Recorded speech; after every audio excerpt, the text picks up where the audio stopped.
ಎಲ್ರಿಗೂ ನಮಸ್ಕಾರ. ಇಂದದನ್ನು astro and life ಕೇರ್ಗೆ ಸ್ವಾಗತ. ಶ್ರಾವಣ ಮಾಸ ಬಂತು ಅಂತಂದರೆ ಹಬ್ಬಗಳು ಪ್ರಾರಂಭವಾಗುತ್ತವೆ. ಉಪವಾಸ, ವ್ರತ ಅಲ್ಲದೆಯೇ ವಿಶೇಷವಾಗಿ ಜಪ ತಪಗಳು, ಯಜ್ಞ ಯಾಗಾದಿಗಳು, ಅದರ ಜೊತೆಗೆ ವಿಶೇಷವಾಗಿ ಮನುಷ್ಯ ಏನಾದರೂ ಸಾಧನೆ ಮಾಡಬೇಕು ಅಂತ ಹೇಳಿ ಮನಸ್ಸಿನಲ್ಲಿ ಸಂಕಲ್ಪ ತೊಟ್ಟು ವಿಶೇಷವಾಗಿ ಆ ದಿಶೆಯತ್ತ ಪ್ರಯತ್ನ ಪಟ್ಟರೆ ಯಶಸ್ಸು ಕೂಡ ಸಿಗತ್ತೆ. ಅಲ್ಲದೆಯೇ ಈ ಒಂದು ಸಂದರ್ಭದಲ್ಲಿ ಹಬ್ಬ ಹರಿದಿನಗಳು ಪ್ರಾರಂಭ ಆಗೋದ್ರಿಂದ ಮನಸ್ಸಿನಲ್ಲಿ ಒಂದು ಭಕ್ತಿಯ ಭಾವನೆ ಜಾಗೃತವಾಗುತ್ತೆ. ಅಷ್ಟೋ ದಿನಗಳು ವಿಶೇಷವಾಗಿ ಏನನ್ನು ಆಚರಣೆ ಮಾಡದೇ ಇದ್ದರೂ ಹಬ್ಬಗಳು ಬಂತಲ್ಲ ಅಂಥೇಳಿ ವಿಶೇಷವಾಗಿ ಮನಸ್ಸಿನಲ್ಲಿ ಸಂಕಲ್ಪವನ್ನು ಮಾಡಿ ಭಕ್ತಿಯಿಂದ ದೇವರಿಗೆ ನಡೆದುಕೊಳ್ತಕ್ಕಂಥದ್ದು ಪ್ರಾರಂಭ ಆಗುತ್ತೆ. ವಿಶೇಷವಾಗಿ ಜಪ ತಪಗಳ ಸಾಧನೆಗೂ ಕೂಡ ಇದು ಅನುಕೂಲ. ಹಾಗಾದರೆ ಯಾಕೆ ಈ ಒಂದು ಶ್ರಾವಣ ಮಾಸಕ್ಕೆ ಇಷ್ಟೊಂದು ಮಹತ್ವ? ಈ ಒಂದು ಸಂದರ್ಭಕ್ಕೆ ಪುರಾಣಗಳ ಕಥೆಗಳು ಸಾಕ್ಷಿಯಾಗ್ತವೆ. ವಿಶೇಷವಾಗಿ ಅಸುರರು ಮತ್ತು ದೇವತೆಗಳು ಅಮರತ್ವಕ್ಕಾಗಿ ಸಾಗರ ಮಂಥನ ಮಾಡ್ತಾರೆ. ಅದರ ಮಂಥನದಲ್ಲಿ ವಿಶೇಷವಾಗಿ ಏನಾಗುತ್ತೆ, ಎಲ್ಲ ಒಂದು ವಿಶಿಷ್ಟ ವಸ್ತುಗಳು ಬರುತ್ತೆ. ಅದನ್ನು ದೇವತೆಗಳು ತಮಗೆ ಮತ್ತು ರಾಕ್ಷಸರು ತಮಗೆ ಅಂತ ಹಂಚ್ಕೊಳ್ತಾರೆ. ಆದರೆ ಹಾಲಾಹಲ ವಿಷ ಸಮುದ್ರ ಮಂಥನದಲ್ಲಿ ಬರುತ್ತೆ. ಇದನ್ನು ಮಾತ್ರ ಯಾರೂ ಹಂಚ್ಕೊಳ್ಳೋದಕ್ಕೆ ಸಿದ್ಧರಾಗಲ್ಲ, ಅಷ್ಟೊಂದು ಅದು ವಿಷಯುಕ್ತವಾಗಿರುತ್ತೆ. ಆದರೆ ಮಹಾದೇವ ಶಿವ ಆ ಹಾಲಾಹಲ ವಿಷವನ್ನು ಕುಡಿತಾನೆ. ದೇಶದ ಒಂದು ಒಳಿತಿಗೋಸ್ಕರ, ವಿಶ್ವದ ಒಳಿತಿಗೋಸ್ಕರ, ಎಲ್ಲ ಒಂದು ಪಶು ಪಕ್ಷಿ ಪ್ರಾಣಿ ಮಾನವ ಜನಾಂಗದ ಹಿತಕ್ಕೋಸ್ಕರ ಶಿವ ತಗೊಂಡಿದ್ದು ಯಾವುದೇ ಅಮೃತ ಅಲ್ಲ, ಯಾವುದೇ ವಸ್ತುಗಳನ್ನಲ್ಲ, ಆದರೆ ಹಾಲಾಹಲ ವಿಷ. ಅದರ ಒಂದು ನೆನಪಿಗಾಗಿ ಒಂದು ಭಕ್ತಿಪೂರ್ವಕವಾಗಿ ಶ್ರಾವಣ ಮಾಸವನ್ನು ಶಿವನ ಮಾಸ ಅಂತಲೇ ಆಚರಣೆ ಮಾಡ್ತಾರೆ.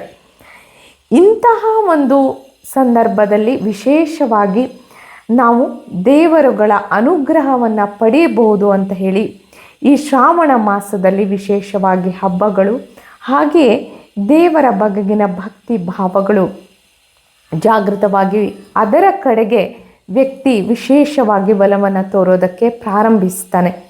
ಅಂದರೆ ಆ ಹಾಲಾಹಲ ವಿಷ ಅಲ್ಲಿಂದ ಬಂದಾಗ ಎಲ್ಲರೂ ಸಹಿತವಾಗಿ ದೇವರಿಗೆ ಮೊರೆ ಇಡ್ತಾರೆ.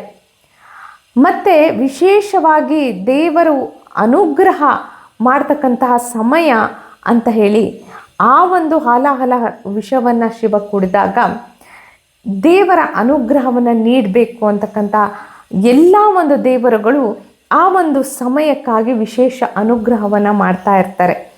ಅದಕ್ಕೋಸ್ಕರ ಶ್ರಾವಣ ಮಾಸದ ಆ ಒಂದು ಹಿನ್ನೆಲೆಯಿಂದ ಇವತ್ತಿನವರೆಗೂ ಶ್ರಾವಣ ಮಾಸವನ್ನು ವಿಶೇಷವಾಗಿ ಪರಿಗಣಿಸಲಾಗುತ್ತೆ. ಹಾಗಾದರೆ ನಾವು ಶ್ರಾವಣ ಮಾಸದಲ್ಲಿ ಏನು ಮಾಡಬೇಕು? ವಿಶೇಷವಾಗಿ ನಾವು ಶ್ರಾವಣ ಶುಕ್ರವಾರದ ಕಡೆ ನೋಡೋಣ.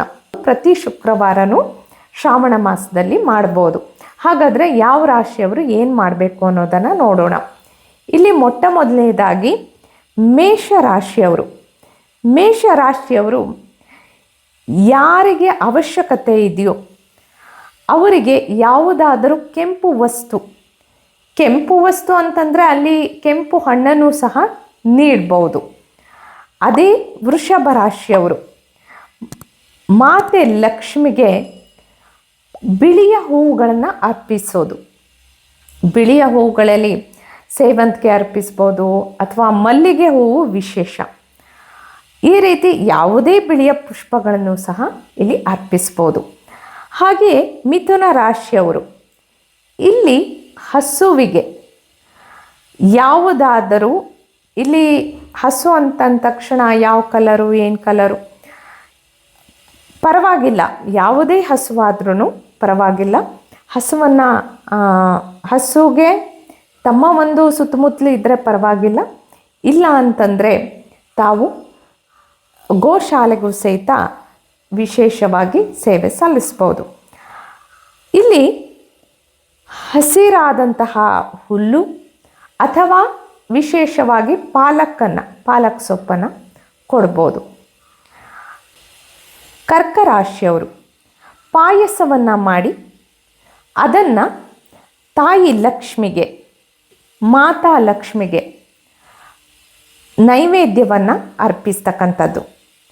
ಹಾಗೆಯೇ ಸಿಂಹರಾಶಿಯವರು ತಾಮ್ರದ ಒಂದು ಲೋಟದಲ್ಲಿ ಅಥವಾ ತಾಮ್ರದ ಬಿಂದಿಗೆಯಲ್ಲಿ ಸೂರ್ಯ ದೇವನಿಗೆ ಜಲವನ್ನು ಅರ್ಪಿಸ್ತಕ್ಕಂಥದ್ದು.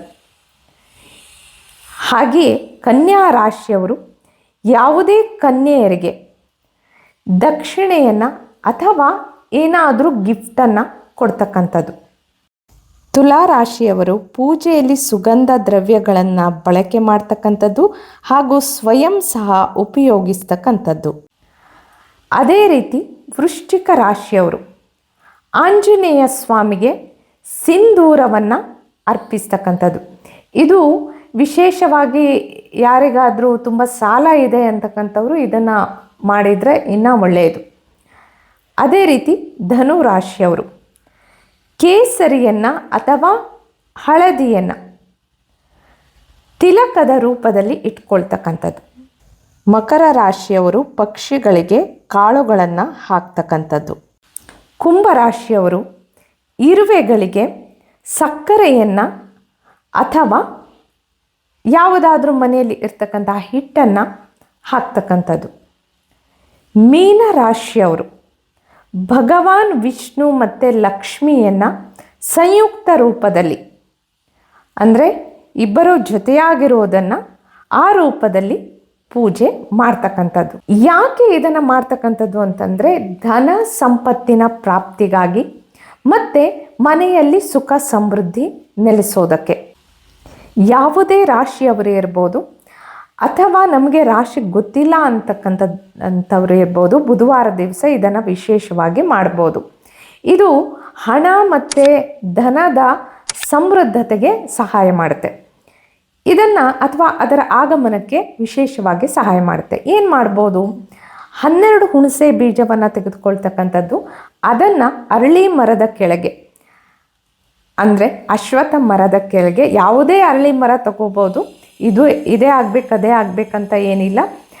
ಅದರಲ್ಲಿ ಹೋಗಿ ಸ್ವಲ್ಪ ಮಣ್ಣನ್ನು ತೆಗೆದು ಅದರ ಒಳಗಡೆ ಈ ಹುಣಸೆ ಬೀಜವನ್ನು ಇಟ್ಬಿಟ್ಟು ಮುಚ್ಚಿಬಿಟ್ಟು ಬರ್ತಕ್ಕಂಥದ್ದು. ಆದರೆ ಹುಣಸೆ ಬೀಜವನ್ನು ಕೈಯಲ್ಲಿ ತೆಗೆದುಕೊಂಡಾಗ ಸಂಕಲ್ಪವನ್ನು ಮಾಡ್ತಕ್ಕಂಥದ್ದು ಸಂಪತ್ತಿಗಾಗಿ, ಸಂಪತ್ತಿನ ವೃದ್ಧಿಗಾಗಿ, ಸಮೃದ್ಧತೆಗಾಗಿ, ಹಣದ ಆಗಮನಕ್ಕಾಗಿ. ಇದು ಒಳ್ಳೆಯ ಒಂದು ಜೀವನದಲ್ಲಿ ಸುಖ ಸಮೃದ್ಧಿ ಸಂಪತ್ತನ್ನು ತರೋದಕ್ಕೆ, ಆಹ್ವಾನ ಮಾಡೋದಕ್ಕೆ ಅನುಕೂಲವಾಗುತ್ತೆ. ಈ ರೀತಿ ತಾವು ಶ್ರಾವಣ ಮಾಸವನ್ನು, ಶ್ರಾವಣ ಶುಕ್ರವಾರವನ್ನು, ಈ ರೀತಿ ಬುಧವಾರವನ್ನು ಎಲ್ಲ ರೀತಿಯಲ್ಲಿಯೂ ಸದುಪಯೋಗ ಪಡಿಸ್ಕೊಳ್ಬೋದು. ಪ್ರತಿಯೊಂದು ದಿನ ಕೂಡ ಉತ್ತಮನೇ, ಆದರೆ ವಿಶೇಷವಾದಂತಹ ದಿನಗಳಂದು ವಿಶೇಷವಾಗಿ ನಾವು ಅದರ ಲಾಭವನ್ನು ಪಡ್ಕೋಬೋದು. ಮುಂದಿನ ಸಂಚಿಕೆಯಲ್ಲಿ ಮತ್ತಷ್ಟು ವಿಷಯಗಳೊಂದಿಗೆ ಹಾಜರಾಗೋಣ. ಅಲ್ಲಿಯವರೆಗೆ ಶುಭಮಸ್ತು. ಧನ್ಯವಾದಗಳು.